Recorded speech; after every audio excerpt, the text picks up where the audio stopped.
എൻ്റെ പ്രിയ കേൾവിക്കാരെ, ഏവർക്കും എൻ്റെ വിനീതമായ നമസ്കാരം. മലയാള നോവലിസ്റ്റും കഥാകൃത്തും സ്വാതന്ത്ര്യ സമര പോരാളിയുമായിരുന്ന ബേപ്പൂർ സുൽത്താൻ എന്ന അപരനാമത്തിൽ അറിയപ്പെടുന്ന വൈക്കം മുഹമ്മദ് ബഷീർ 1908 ജനുവരി 21 കോട്ടയം ജില്ലയിലെ തലയോലപ്പറമ്പിൽ ജനിച്ചു. 1994 ജൂലൈ 5 കോഴിക്കോട് ജില്ലയിലെ ബേപ്പൂരിൽ അന്തരിച്ചു. 1982 ഇന്ത്യ ഗവൺമെന്റ് അദ്ദേഹത്തിന് പത്മശ്രീ പുരസ്കാരം നൽകുകയും 1970 കേരള സാഹിത്യ അക്കാദമി ഫെലോഷിപ്പ് നൽകുകയും ആദരിച്ചു. ബഷീർ എന്നത് ഒരു ജനകീയനായ എഴുത്തുകാരനായിരുന്നു. ബഷീറിന്റെ മായാ ഓർമ്മകളിലേക്ക് എനിക്കും കടന്നു ചെല്ലുവാൻ സാധിച്ചു. ബഷീറിന്റെ കോഴിക്കോടുള്ള വീടുകളിൽ സന്ദർശിക്കുവാനും കഴിഞ്ഞു.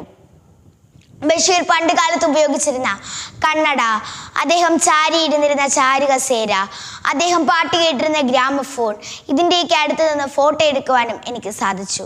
അതോടൊപ്പം അദ്ദേഹം നട്ട മാംഗോസ്റ്റീനും അദ്ദേഹത്തിൻ്റെ മകളുമായുള്ള ഫോട്ടോയും അദ്ദേഹത്തിൻ്റെ മകളുമായി സംഭാഷിക്കുവാനും എനിക്ക് സാധിച്ചു. ഈ മായാ ഓർമ്മകളായിരുന്നു എൻ്റെ ജീവിതത്തിലേക്ക് എൻ്റെ ഉപ്പുപ്പാക്കൊരാനയുണ്ടായിരുന്നു എന്ന പുസ്തകം വായിക്കുവാനായി പ്രേരിപ്പിച്ചത്. ബഷീറിൻ്റെ പ്രധാനപ്പെട്ട നോവലുകളിൽ ഒന്നാണ് എൻ്റെ ഉപ്പുപ്പാക്ക് ഒരാനയുണ്ടായിരുന്നു. ആ കാലഘട്ടത്തിൽ മുസ്ലിം സമൂഹത്തിൽ നിലനിന്നിരുന്ന അന്ധവിശ്വാസങ്ങൾക്കെതിരെയുള്ള കടന്നാക്രമണമായിരുന്നു ഈ പുസ്തകം. ആൾക്കാർ പണ്ട് കാലത്ത് തങ്ങളുടെ കുറവുകളും ദാരിദ്ര്യവും മറച്ചു വയ്ക്കുവാൻ വേണ്ടി പണ്ട് പോയ കാലത്തെക്കുറിച്ച് പ്രതാപം പറയുന്നതിനെ കളിയാക്കുവാൻ വേണ്ടിയിട്ടാണ് ബഷീർ എൻ്റെ ഉപ്പുപ്പാക്കൊരു ആന ഉണ്ടായിരുന്നു എന്ന പുസ്തകത്തിലൂടെ ശ്രമിക്കുന്നത്. ഈ പുസ്തകത്തിലെ പ്രധാന കഥാപാത്രമായ ഉമ്മയും കുഞ്ഞുപാത്തുമ്മയും തമ്മിലുള്ള അഗാധമായ ബന്ധത്തെയാണ് ഈ നോവലിൽ സൂചിപ്പിക്കുന്നത്. കുഞ്ഞുപാത്തുമ്മ ഉമ്മയെ കുയ്യാന എന്നാണ് വിളിക്കുന്നത്. പട്ടിണിയാണെങ്കിലും ഈ ഉമ്മ മെതിയടിയിട്ട് എപ്പോഴും തത്തി നടക്കും എന്ന് ഈ നോവലിൽ പ്രധാനമായി പരാമർശിച്ചിരിക്കുന്നു. എപ്പോഴും ഈ ഉമ്മ പറയുമായിരുന്നു, നിന്റെ ഉപ്പുപ്പാക്കൊരു ആന ഉണ്ടായിരുന്നു, നിന്റെ ഉപ്പുപ്പാക്കൊരു ആന ഉണ്ടായിരുന്നു.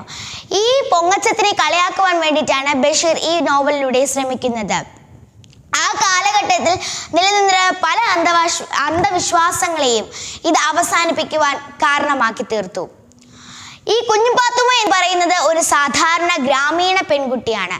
എന്നാൽ ഈ കുഞ്ഞുപാത്തുമ്മ നിസാർ അഹമ്മദ് എന്ന് പറയുന്ന വിദ്യാസമ്പന്നനായ ഒരു പണക്കാരനായ പയ്യനുമായി പ്രണയത്തിലാകുന്ന കഥ പറയുന്ന ഈ നോവൽ അന്ധവിശ്വാസങ്ങൾക്കെതിരെയുള്ള വളക്കൂറുള്ള മണ്ണാണ്.